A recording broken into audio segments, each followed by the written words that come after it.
Hey guys, I'm Janet on occasion, and today we're looking at more news. That's right, the 4th Legendary Lord has been announced, and it's not what any of you expected. And honestly, it's not what I expected either, because, I mean, she's new. This woman doesn't exist. It's Cylostra.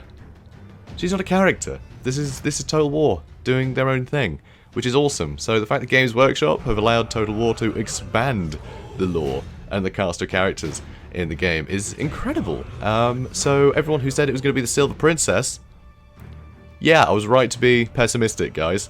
Don't trust data miners, okay? They're just not, they're not reliable. So in future, ignore them, okay? They might have some hints that, like, maybe we'll see the Silver Princess to some degree somewhere down the line, but she's not a pirate, okay? So we ran out of pirates, so they made up a new one. And that's happened. So, legend has it that the sea witch Cylostra was once the favourite singer of the Bretonnian king until she drowned. Now, the lamprey, the ship of the vengeful spirit, Madame Cylostra and her crew, the drowned, can be seen navigating the seas. So let's see her navigating the seas, shall we?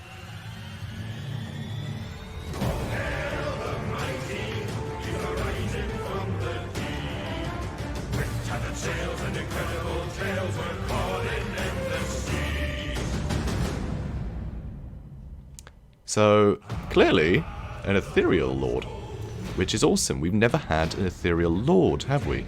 So, that's pretty damn cool. That is very interesting. So, having a look at Total War Academy, here she is, and totally unique. You don't expect this. She doesn't look like some legendary fighter, but no, she's just haunting a ship.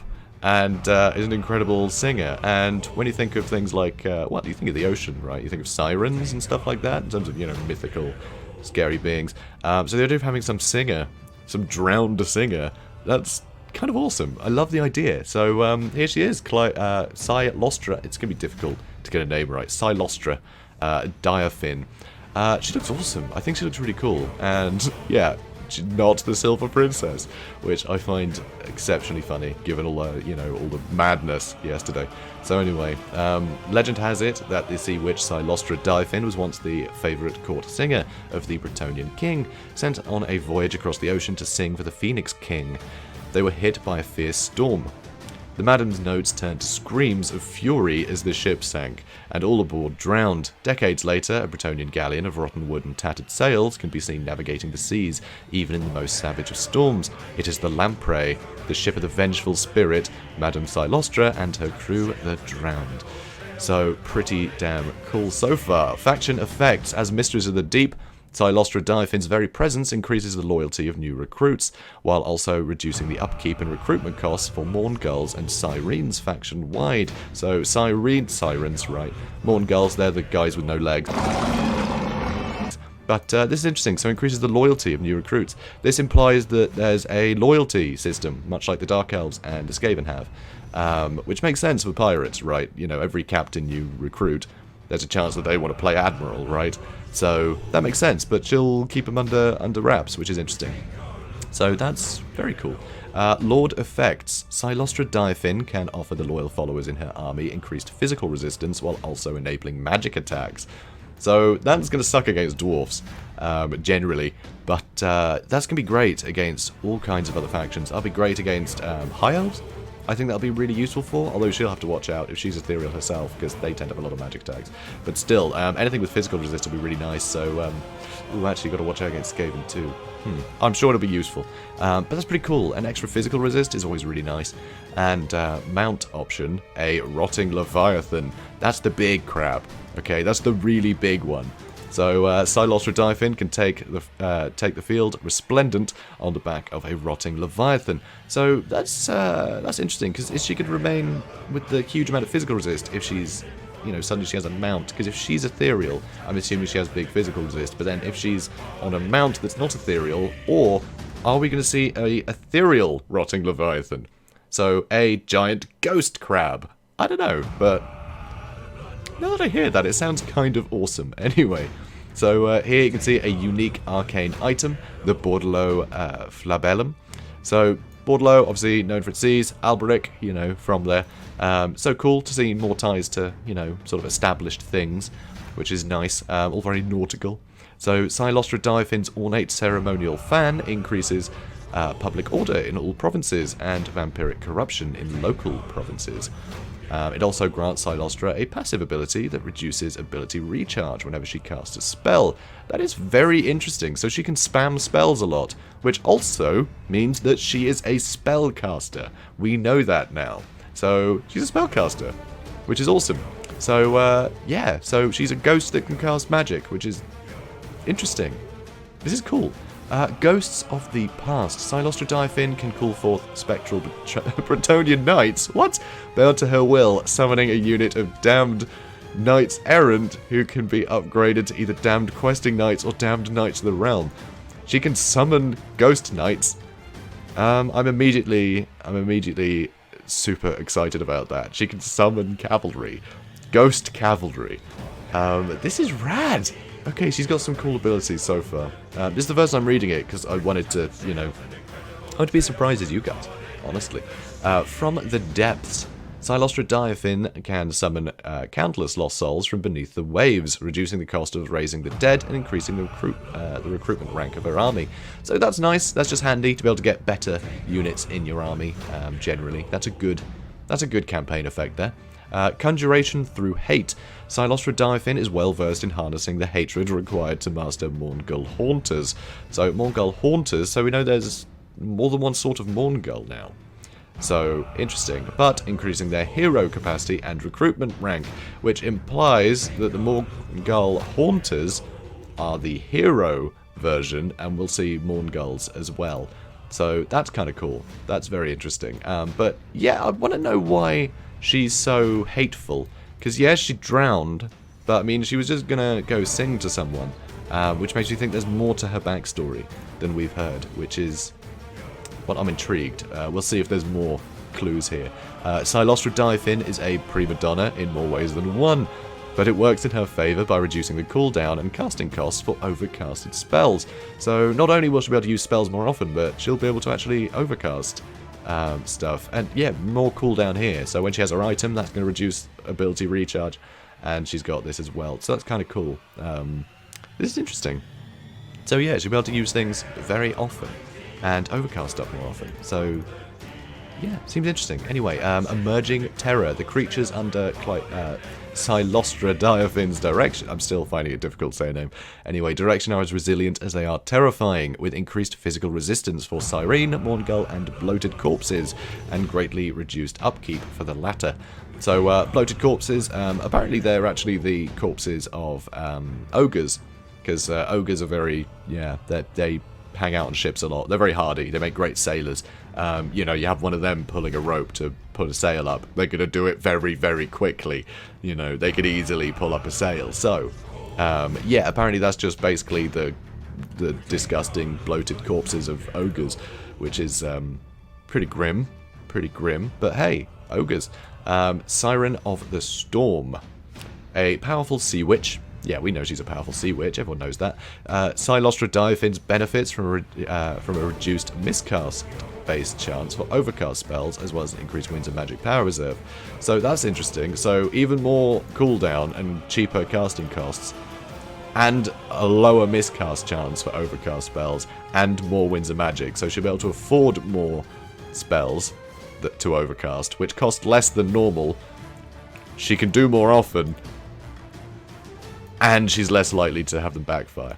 So that is cool. So we've suddenly got someone who is specialised in overcasting spells, going all in with big spells. We've never really had that, which is interesting. They all stack to basically be like, don't just keep spamming spells. No, overcast them. You can do them often, but overcast those things, which is kind of cool. So we're going to see like bigger hitting stuff, which means when she's on the field, you really need to watch out for spells, because they're going to hit very hard, because the chances are they're going to get overcast. So that is really cool. So, and here we can see where she starts. So, I can't see where she starts. It's part of the Grey Guardians. So, she's actually going to be pretty near Morathi. She's going to be pretty near... I'm trying to think who else starts around here. I haven't played the Vortex often, but I mean, she's near Mazdamundi. So yeah, that's interesting. So she's going to be a pretty horrible place. I'm just wondering what she ended up doing over here. in the Vortex campaign, because, I mean, if she was going... I mean, I guess she just washed up over here, because she was headed to Ulthuan, right? She was going to see the Phoenix King from Bretonnian, which is over here. So, I guess a storm hit, and then she went, woo, all the way over here. No wonder it took a few years before, you know, people started seeing her ship. But that's interesting. But this place, it seems to be getting a bit... I guess that's the only place that there was left room, really. Because I think Marathi's like here somewhere? I'm not entirely sure. You know, Mazdamundi's here, Tretch, Malekith, Helibron, Alithanar. Like, it's getting pretty crammed. So, it's interesting to be able to fit it there. I think it might work, though. And a lot of ocean around for a lot of good little piratey jaunts from her territory. So this could be interesting. Immortal Empires, oh, similar place. She's actually further south this time. So near Ulthuan. But again, that's going to be a pretty crowded area. Mazdamundi's going to have a real struggle on his hands to start breaking south. So that's really interesting.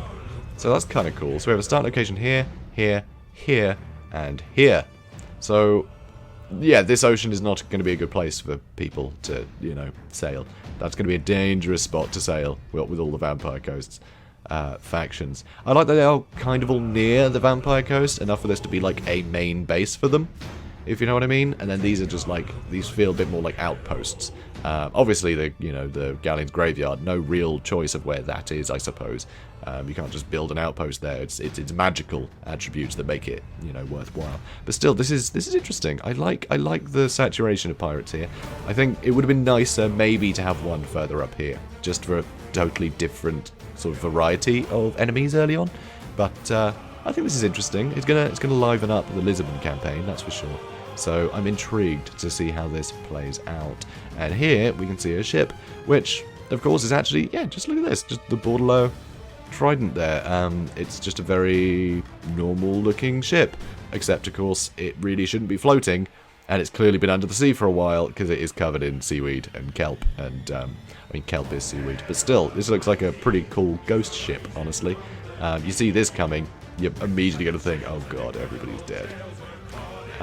Or, you know, judging from Warhammer, you're probably going to think, oh, everybody's dead, brilliant, let's see what we can nick.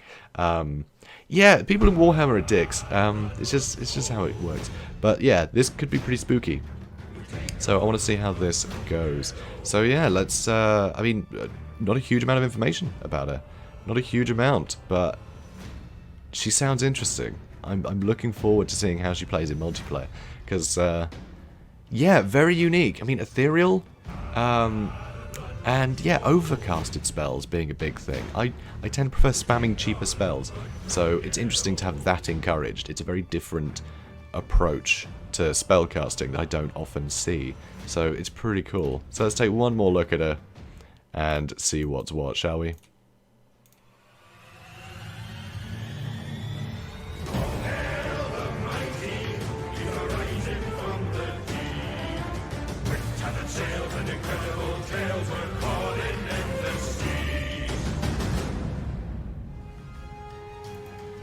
So yeah, very cool. So I've got one last moment to say, guys. I told you so. It wasn't the Silver Princess. She's not a pirate, guys. Why would anyone want her anyway? Like, she has no story to her, and she's not a pirate. So there's not enough to go with her. She's just a generic Lamian pirate. It's all she's got going for her. I'm glad they've created something unique, because just having another vampire, that's boring. That's boring. They've been way more interesting here. So guys, that sums it up. So yeah, I can't wait to hear people's thoughts on this, because it's totally unique. No one saw it coming, because she's brand new, which is amazing. Also, I'm interested to know what kind of singer she is. I mean, she looks pretty operatic, huh? Yeah, she's got big lungs on her. So anyway, yeah, I can't wait to hear her in combat. Actually, if they incorporate the singing into a combat, I think it's going to be so cool. So guys, anyway, if you enjoyed this, obviously please do comment, like, and subscribe. If you're new to the channel, these videos seem to be getting a lot of new people here. I do a lot of battle replays with cinematic shots involved as well, which, yeah, so I'll try and make them look nice. Should be entertaining for you guys. But anyway, yeah, I can't wait to hear more about this woman. And I mean, we don't know anything about her except this paragraph. This is her. So I'm a bit, yeah, I have no idea where to go from here. Guys, yeah, I'll see you in the next one. Have a good one, guys.